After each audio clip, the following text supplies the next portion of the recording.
Good afternoon to all of you.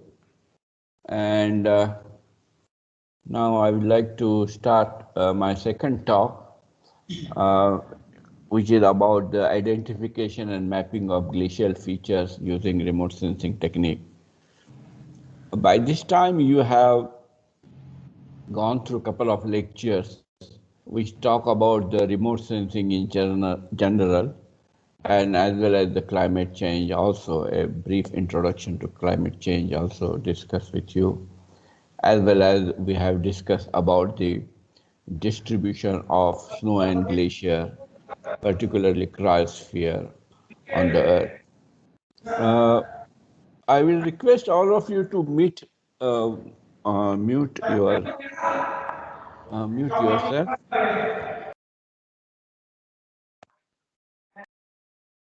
I think, okay. So most of the remote sensing, as yesterday discussed by Professor J. Srinivasan, is about understanding. Oh, why this is moving on its own, I don't know, but by using uh, electromagnetic radiation and spectrum.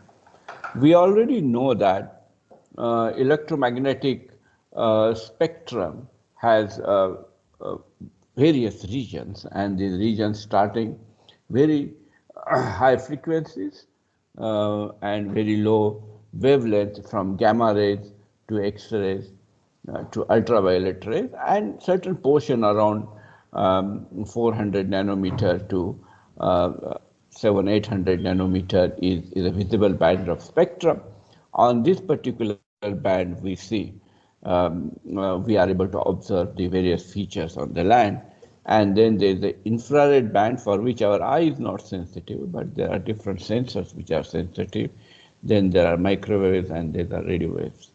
So all this spectrum, electromagnetic spectrum, can be used for remote sensing purpose. In addition to that, a little bit recap to what you have studied yesterday, that there are not only different spectral bands, but also there are different observation platforms. You can observe from it ground, from low altitude aircraft. You can have high altitude aircraft and satellite data, and so there are various sensors on that, and because of that, you have ground truth, where people go into the ground.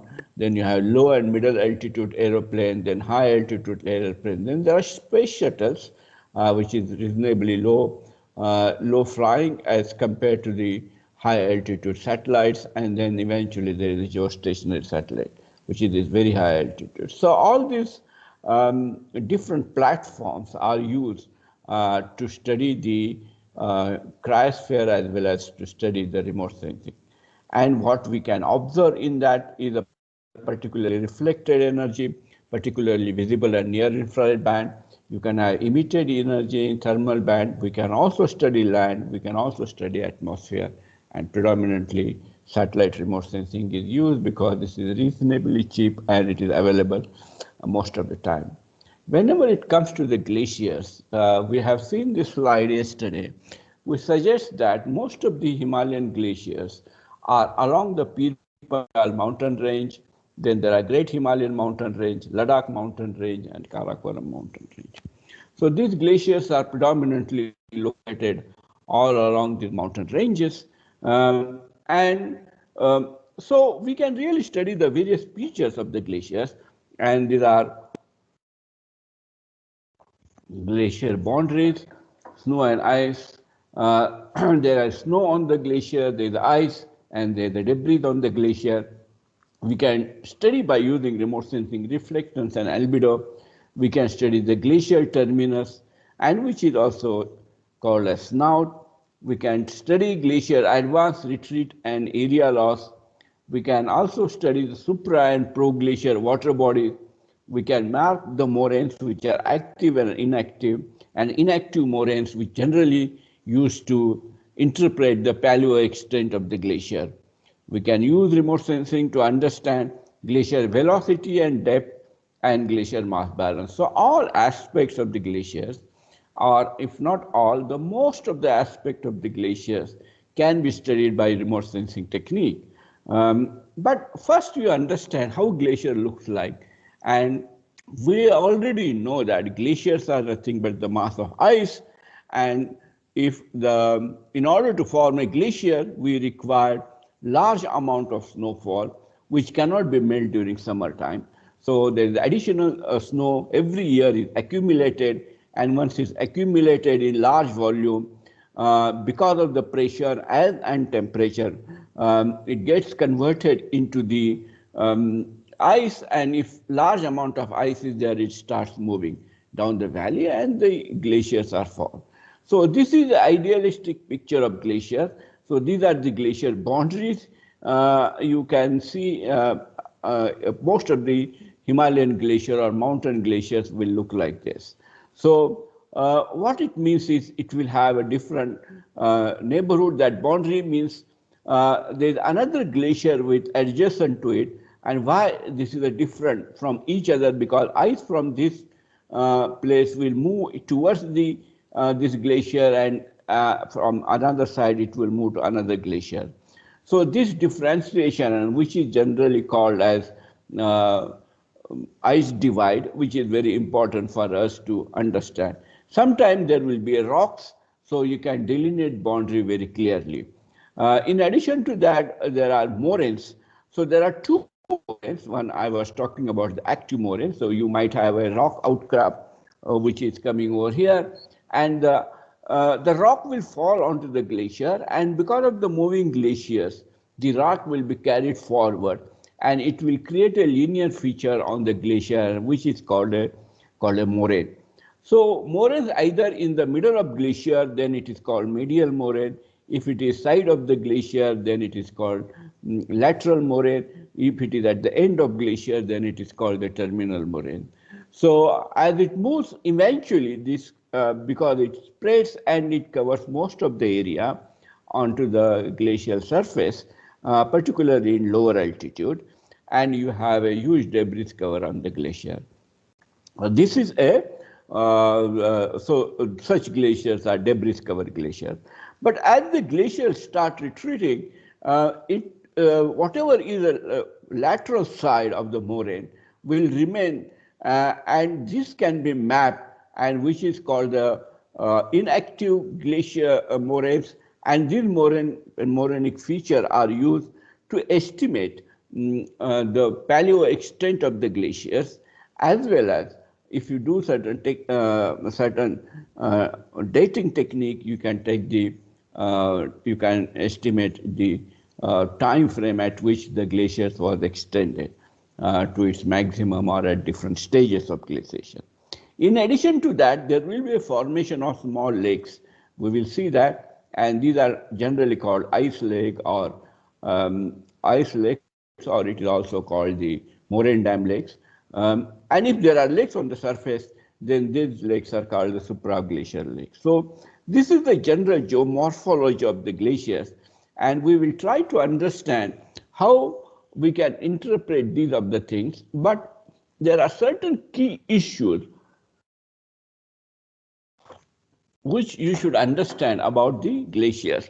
So when glaciers start moving, you have a high altitude region where there is a cirque or there is a bowl shaped topography is there. So there's accumulation of snow takes place every year, and eventually that snow, which is a seasonal snow, gets converted into ice.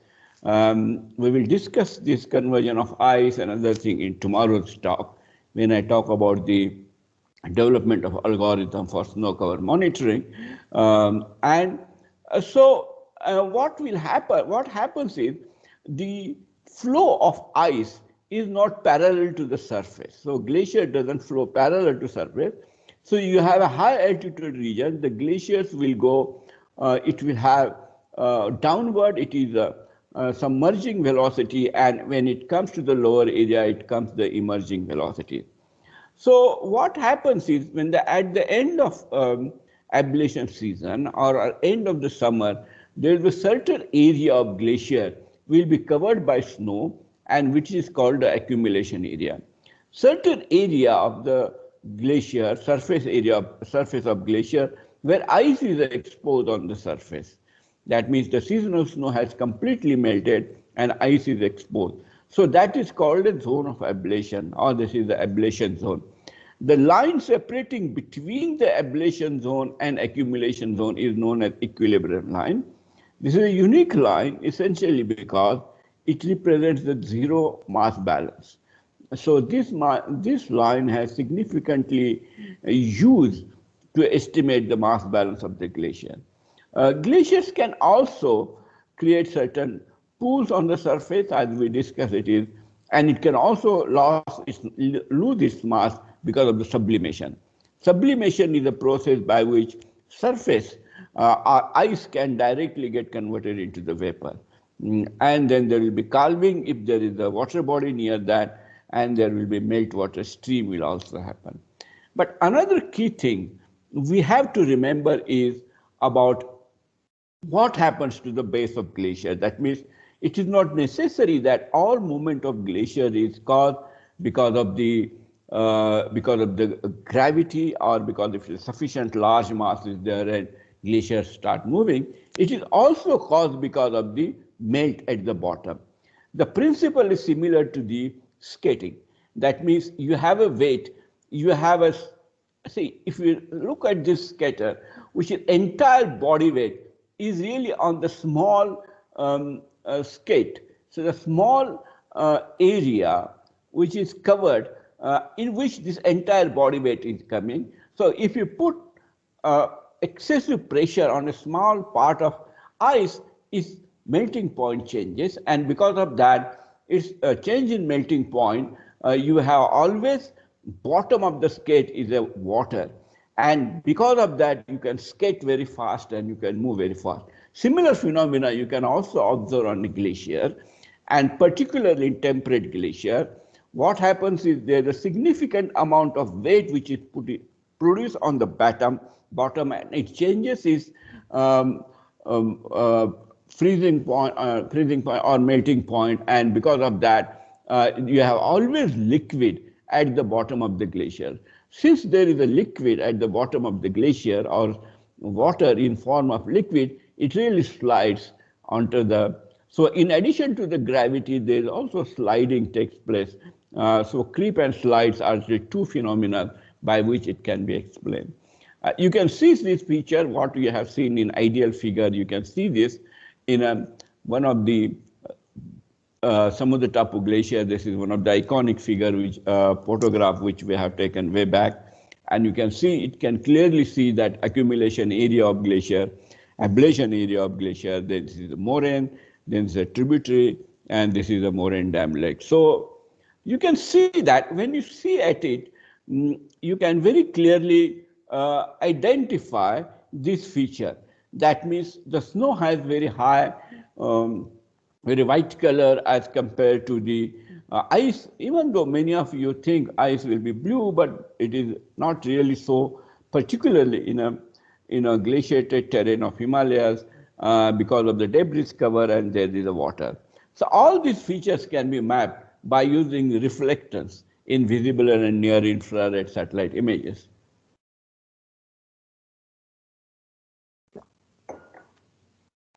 So if you really look into this spectral reflectance curve, you have this blue curve, which is snow.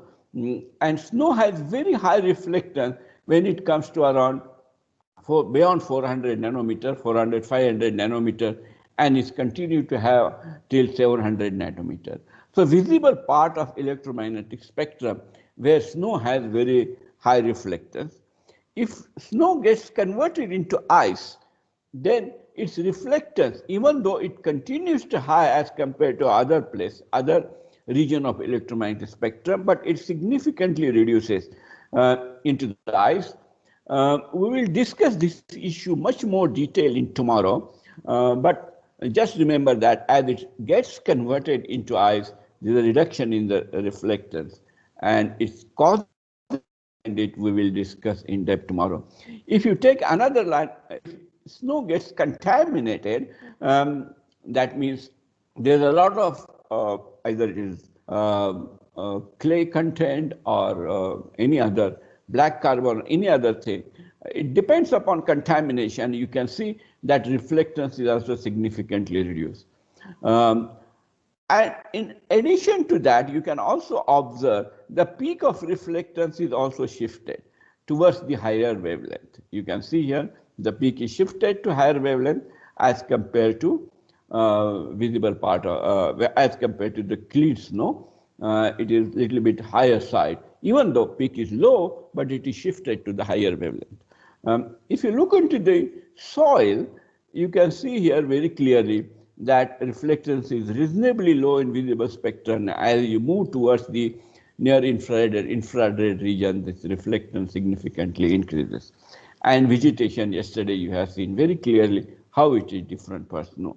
So if you really look into this electromagnetic spectrum, by using certain enhancement or certain technique, you can visually identify snow and ice and contaminated snow from other land features, and this is extensively used in a glacial investigation.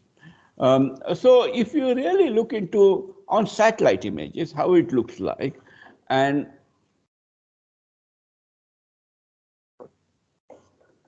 so you have, this is a glacier. So you can see this particular ice. This is one of the, in Zanskar Basin, a large glacier. You can see that ice is reasonably clean.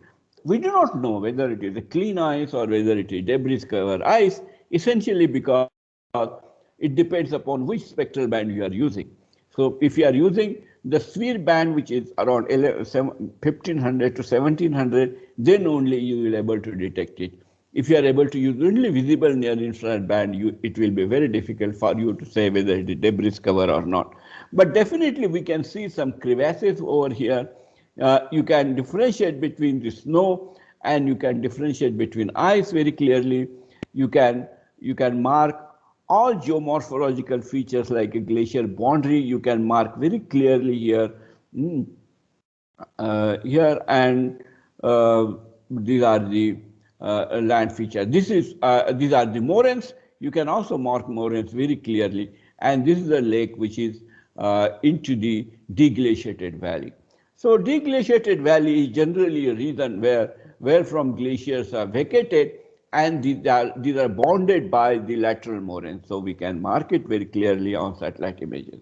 So this is, if you really try to understand the glacial boundary, it is nothing but it is a differentiation between the glacial and non-glacial area, and can be easily marked on the false color composite if glaciers are covered.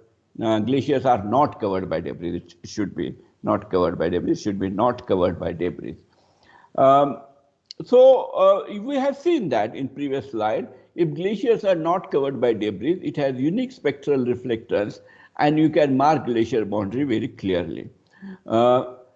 Particularly in August and September season, now if you are talking about specific about Himalayas, that August-September season, grass appears on the lateral and terminal moraine. This gives a red tone on false color composite around the glaciers now. In upper part of ablation area, glacial edges are characterized by dirty snow accumulation due to avalanche.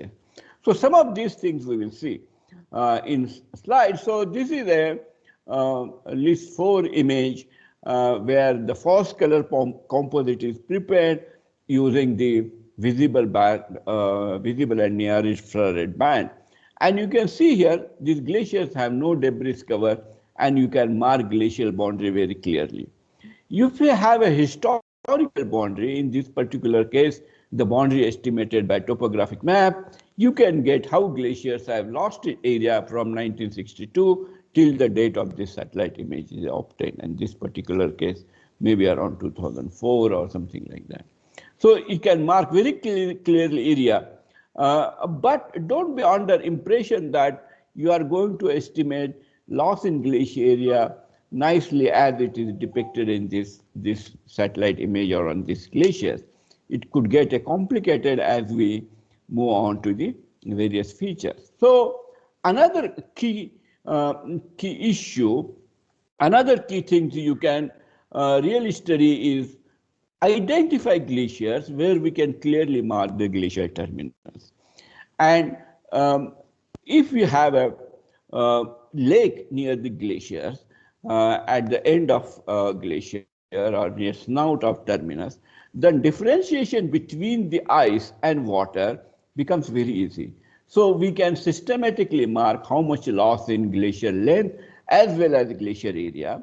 And this is a Samudra Tapu glacier, and this is a satellite images. You can see very clearly. This is the water, this is the glacier ice, and you can mark the boundary between water and ice very clearly. And in a way, you are saying how glaciers are lost. So trick of this is, if you really want to have glacial retreat with very high accuracy, it is important for us to select the glacier where we can identify terminus very clearly. There could be another tricks by which you can identify glacial terminus, and this is one of the famous iconic Himalayan glacier, Gangotri Glacier, and this is a Gomukh. I'm sure some of you would have gone to Gomukh, and if you have an adventurous plan in your life, then you can travel there if you have not done. And most of the satellite images is taken during around after 10:30 or 11 o'clock. Or very rarely it is taken at midday, so some are taken at 9 o'clock, some are taken 10 o'clock. Earlier is better. So what happens is the orientation of this Gangotri Glacier is such that it creates the huge mountain shadow. This is remember, not mountain shadow, this is a shadow created by ice wall. It is a huge ice wall, which more than 50-60 meters, and it creates certain amount of mountain shadow. We can identify that shadow very clearly on satellite images, and you have to be very careful because you can be confused. If you look into a lot of earlier literature where people have identified these mountain shadows are water bodies. These are not water bodies, and you can clearly identify shadow and water body by flipping between the satellite bands, particularly if you flip it between the visible and sphere band, you can clearly identify whether it is mountain shadow or whether it is a water body. So you can use some of these tricks to identify shadow very clearly.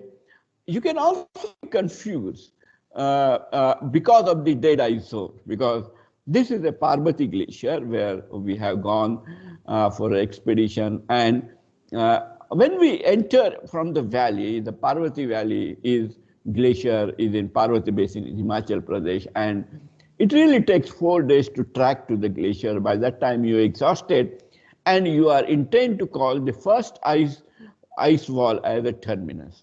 So you will feel that this ice wall as a terminus. Not necessarily it is a terminus, and because of that there is a huge confusion, and you can see why it is not that, because this photograph which is taken is somewhere here, so you can see all these big striations, and these striations are nothing but huge ice mountain shadow or not shadows caused because of the huge ice walls. So eventually this is turning into the dead ice zone, and this is the place where there is a terminus. So what will happen is, if some of you enter from this side into the valley and look at this first ice wall, you will consider this as a terminus. You go after a couple of years, only its thickness is reduced. Since it is not attached with the main body, it is not moving. So you will report that glaciers are not at all retreating. So there are many people in India have reported that Himalayan, particularly Parvati Glacier, is not retreating, even though this is one of the fastest retreating glaciers in India. So important question is how we are going to interpret even if you are on ground, you may not get the correct picture of what is happening holistically. So combination of satellite interpretation and ground will help you very clearly to identify what is really happening to the glacier. So this is a clear example that many people have misinterpreted this region as a terminus region and always come up with the, so that is why you have controversy in Himalaya, that some people are older days were saying that glaciers are not retreating, some are saying the rate of retreat is reduced. All kind of confusion is there because none of them is academically trained in glaciology. So now, and that is the reason why we started this course, to make people familiar with how to combine different sources of information to come to the better conclusion about the Himalayan glaciers. Another key question, or many times people create mistakes because of the influence of spatial resolution on mapping. So what really happens, if you look into the one satellite picture, this is a Spatial glacier in Himachal Pradesh. If you travel from Manali to Leh, just after going just before the Great Himalayan mountain range, you will find this glacier, one of the attractive glaciers for scientific investigation because it is near the roadside. You can see the glacier, but it is not easy to go there. But many people thought that we can see it and therefore we can go there. But once you go inside, it creates a lot of tricky issues for you to climb onto the glacier. So this is the AWIPS data, 56 meter spatial resolution, and influence of on retreat. Let us look into change into 28 meter satellite data. This is a 28 meter satellite data. You can see same glacier. Now this is 56, this is 28. You see now glaciers have started to emerge clearly on this, but still not sufficient for you to mark glacial terminus. So you can do now this if you use 5.5 resolution satellite data. It is very clear. You can expand it and get terminus very clearly. So this is one of the, what is the issue? Issue is that if you take the satellite images, suppose you take the satellite images, the Landsat TM, with 28 meters spatial resolution, if glaciers are retreating at the rate of 5 meters or 10 meters per year, this particular glacier, so you may have to, and if you really try to put the boundary, you can very well put the line here, and then say that after 5 years, you will say glaciers are not retreating much, but it is just within your spatial resolution. So the error are within your spatial resolution. So it is important for us to understand the relationship between the rate of retreat of glacier, its spatial resolution, and our ability to delineate glaciers very clearly. So because of that, you see some of the literature in glaciology where people have also said that glaciers are not retreating, because there were retreating reports in Alps and Rockies, and people said that Himalayan glaciers are not retreating as compared to the Alps. And but it is important for us to understand this issue. Another key area of glaciers is the accumulation area. We have seen that in this region, the total accumulation from winter snowfall is more than summer ablation. We have discussed this quite often, and therefore it is characterized by snow and gives a higher reflectance. Spectral reflectance is higher in all three bands when it appears white on false color composite, and it can be delineated very easily. That is the story with ablation area also, where the ice is exposed on the surface and we can delineate very clearly the we can delineate very clearly the area. However, glacier height is substantially lower reflection than snow, but higher than rock and soil than surrounding area. Therefore, it can be done. The transient snow line is a snow line which I know, as you may be aware, as summer comes in, snow line will start retreating to higher and higher reaches. So that is called the transient snow line. When it reaches at the end of summer at highest point, then it is called the equilibrium line. So we can mark this equilibrium line very clearly on satellite images, essentially because we can transient snow line because the snow and ice reflectance is different, but calling it is the equilibrium line can create a serious issue. So you can see this is a snow line. You can mark very clearly. You can mark very clearly ablation area. You can mark very clearly tributary glacier, and you can mark clearly accumulation area on satellite images. So no great efforts in that. The moraines are normally, another key feature is the moraines. And moraines are normally described as a rock or debris transported by glaciers.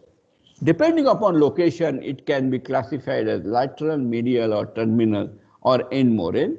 And it can be easily identified on glacier due to characteristic linear feature and dark tone. So you can see that some of these moraines, this is a photograph taken in Samudra Tapu Glacier. So you can see this is a moraine. Very clearly this moraine, if you go into the ground, you can mark, you can see this as a picture also, you can see, and this is a flat terrain, and you can mark moraine like this very clearly. Very clearly because, and remember why these moraines are important, because as of now glaciers is like this. Extent of glacier is like this, but once upon a time this glacier was as high at this point. This glacier is not here, this is a rock, but you can see now extent of glacier once upon a time was like this. So it provides you ample opportunity, either by using satellite images or by ground, to understand what was the paleo extent of the glaciers. This is very important for us to understand how glaciers are extended in the past. Himalayan glaciers are also normally covered by debris in ablation area. And it can reduce the albedo of glacier ice and increase the melting. That is one idea. That is but same time, its volume of debris increases. It is also possible that can retard the melting. So it works in both ways. If thickness is very less, then it can reduce the albedo and increase the melting. If thickness is too large, it can retard the melting because it provides the protection to the glacier ice which is below the debris cover. Therefore, extent of debris cover is important for runoff modeling and studies, and sphere band can be used for this purpose. So you can see this is a Gangotri glacier, and I was talking to you earlier. This is a false color composite where the visible and near infrared bands are used. So you can mark glacier ice very clearly over here. But if you flip one of those bands, particularly if you flip the red band and go use the sphere band, then you can see this entire red tone, which indicates the debris cover. So you have this portion of Gangotri Glacier, which doesn't have much debris, but this portion of Gangotri Glacier has a very high debris. Key question you can look into critically, you will realize that the debris cover part and non-glacier part has very similar reflectance characteristics now. So if you use only this band, it will be difficult for you to delineate glacier boundary. In this particular case, yes, you can delineate the glacier boundary essentially because of the certain linear feature it has created. But if you use visible and near infrared band, you can clearly identify glacier ice. So when you start interpreting satellite images, it is important for us to use the full benefit or full advantage of different spectral reflectance characteristics and different multispectral bands which is available. And why is that? You can see very clearly here that this particular this satellite image is created in this spectral band, which is using around 400 nanometer to 700 nanometer. So in this particular band, reflectance of rock is very low. Reflectance of ice is much lower, slightly higher than rock, but lower than snow. So you can mark very clearly ice and rock can be differentiated very clearly. But when it comes to this part of spectrum, here we are using 1500 to 1700 nanometer. This is the electromagnetic spectrum we are using, and it means the reflectance characteristics are flipped now. Here in this region, rock has a higher reflectance, and ice, which is, you can see the ice has a low reflectance. And because of that, it is giving a red tone, because the speed band is given red tone, red color, and therefore it looks very red. So this kind of multispectral characteristics and multispectral data should be used effectively to monitor the, to have a different estimate the debris cover or different characteristic. You can also do it by using semi-automatic method or automatic method to debris to estimate the debris cover.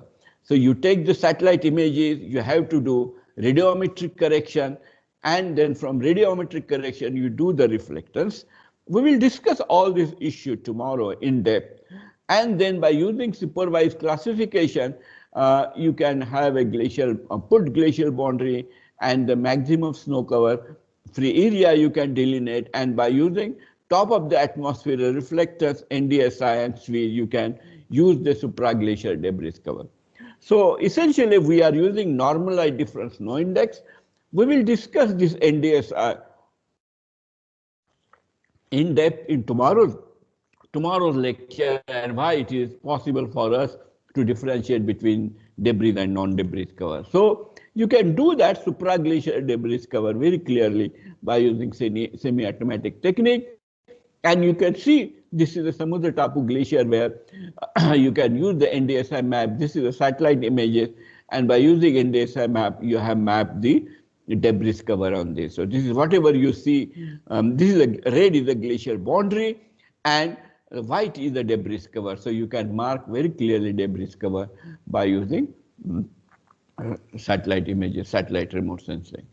And then over a period of time, you can really estimate how supra-cover debris cover has increased. And this is very important to understand the health of glacier and overall how in future glaciers are going to behave. So this kind of investigation you can also do. Remote sensing, as I was discussing in one of the previous slides, it can be also used to estimate the glacial depth. But you have to remember one thing: visible and near infrared images have no potential to estimate the glacial depth. Particularly if you use the P-band radar, when mounted on aircraft, were found useful to estimate glacial depth in Antarctic ice. It is possible to use the P-band radar in Antarctica, but it is very difficult to use, particularly in Himalayas, to estimate the glacial depth, essentially because there are a lot of crevasses and water. Our glaciers are our ice is at always pressure melting point, and there's a lot of water into the glacier and creating scattering and making it very difficult for P wave to do that. But there is indeed a major program now where we will try to estimate the not by P band but by using radio echo sounding technique to estimate depth of glaciers, where we can use on aircraft. So radio echo sounding technique is also used by where 10 to 15 meter wavelengths were used to estimate glaciers, particularly in cold way, and many investigations have limited use this in a temperate glacier. But you can see these are the ground penetrating radar measurements, instruments which you can take into the field, and this is the one you can see 50 gigahertz. This is not 50 gigahertz megahertz antenna. You can see that you can use into the glaciers, how difficult it is, but you can get the glacier bed surface very clearly by using this. Sometimes you can get, if it is too deep, you may not. So at this places, glacier depth is around the 40 meters. You can see on that. We can also estimate velocity by using subpixel correlation, or there are different other techniques also. You can use the microwave data or numerous other techniques to estimate the velocity of satellite images, where you can use raw images, then you can orthorectify it, and then we can superimpose on each other. If images are orthorectified, we will discuss this issue some other time, and then when superimposed on each other, it is possible for us to know automatically how a feature has moved and which direction and how much it has moved over a period of year or within a period of few months, whatever your time interval of your investigation, and you can get the velocity of that object. This is now commonly used into the India as well as globally, so you can see the velocity by using this is the velocity vectors. You can see there are now a lot of work we have done in recently in this field, and you can estimate the actual velocity, which is varying from few meters to 80 meters per year. You can see this kind of glaciers movement. So it has provided insight into the glaciology first time. You remember that velocity is basically velocity is a byproduct of glacier mass balance, particularly in a difficult terrain like Himalayas. So you have a velocity only for few glaciers, which are small, which is near to road where you can go, and you might have one or two glaciers where mass balance estimated, you might have velocity. But this has provided, remote sensing provided first time information about what is happening to large glacier, whether it is Gangotri Glacier or whether it is Bada Glacier or whether it is Siachen Glacier, how they are moving, what is their speed. And if you know the velocity, then you can estimate its thickness. That means you can use by some modeling techniques. That means now it is not only observation, we are now combining observation with models. Like this is H, which is depth. This is fundamentally based upon Stokes equation, and subsequently it is simplified where shallow ice approximation and other things are used. But here, if you look into that, there are two unknowns. One unknown is S, it is the surface velocity, and another unknown is alpha, sine alpha, that means slope. So both parameters can be obtained by remote sensing technique, and this has been developed. This technique is one of the PhD student with us, Pratik. He has developed this technique, and you can see that what is the distribution of ice thickness into the Chota Shigri glaciers, and there are some observations, field observation, how correctly it matches with that.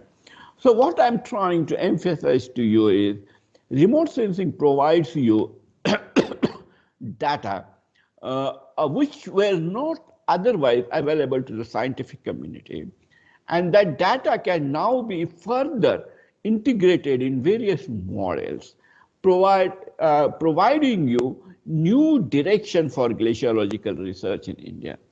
And it can also lead towards see what is really trick in, suppose you have, this is ice thickness, and if you know the surface elevation, you subtract surface elevation from or your thickness, you will get the bottom topography. So this is ice thickness, this is bottom topography, and if you get the bottom topography by simply estimating ore deepening or wherever there is a, you can know where the lakes are likely to fall. So this can provide you complete new insight into the glaciological research which were otherwise not available. Remote sensing can also provide you ample ideas on how glacial lakes are formed and how these lakes are expanding with time. So you can see that this is the one done by one of our doctoral students, Smriti, where she monitored lake from 1990, 97, and that. And by using satellite images, you can say how lake is expanding. This is one of the, and as well as you can also identify numerous lakes in Sikkim. This work was done, and to assess how much risk it creates for the mountain community, and the kind of risk which we have seen last month, particularly in Rishiganga Valley, not identical, but this kind of issues can also be addressed by using remote sensing. We can also identify water pixels on glaciated terrain. It is very important study in these days because water pixel can significantly affect the albedo of glacial surface, and if we change the glacial albedo, it can absorb more energy and have a significant mass loss. There are numerous investigations now which suggest that the region within a glacier, large glacier, wherever there is a large water bodies are there, such regions are losing mass and much more faster.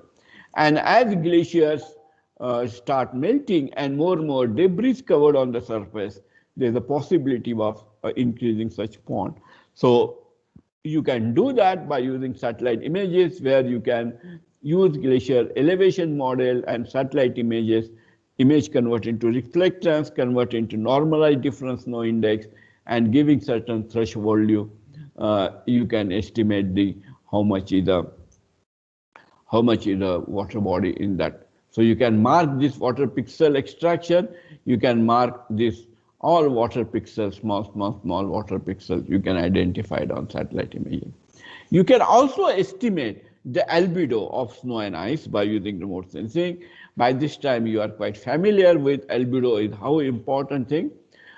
This I am giving you just snippet. Tomorrow we will complete lecture is dedicated on how to estimate albedo by using snow and ice. So hold your questions for tomorrow. But first, just I wanted to give you a brief idea that you have satellite images which have a digital number. Then by using sensor calibration, you convert it into the reflectance. By using incoming solar radiation, you get the exoatmospheric reflectance. That means that what is the reflectance above the atmosphere. Then you correct the terrain by using atmospheric attenuation or local illumination angle. You correct to the terrain, and then by the convert short band to the broad band albedo, you get the albedo.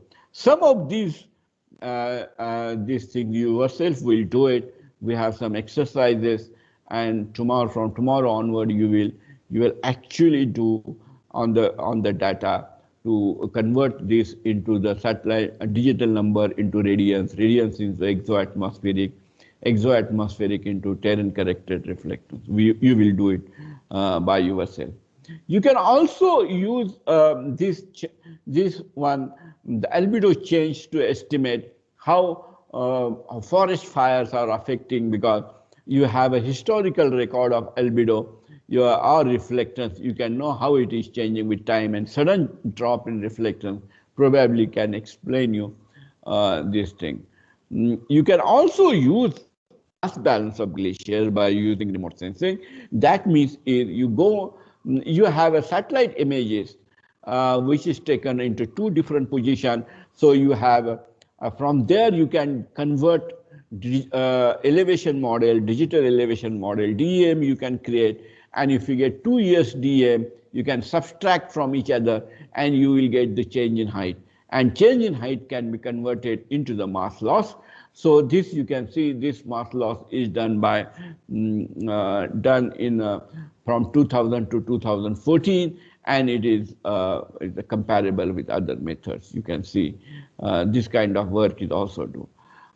We can also use on because all other work can be, one can be basin scale, it can be glacier scale, but in a mountain scale, you can do the GRACE data. We will spend some time on this, our mass balance lecture, but this is the overall idea I'm giving you is the GRACE data we can use for entire mountain range, how glaciers are losing mass.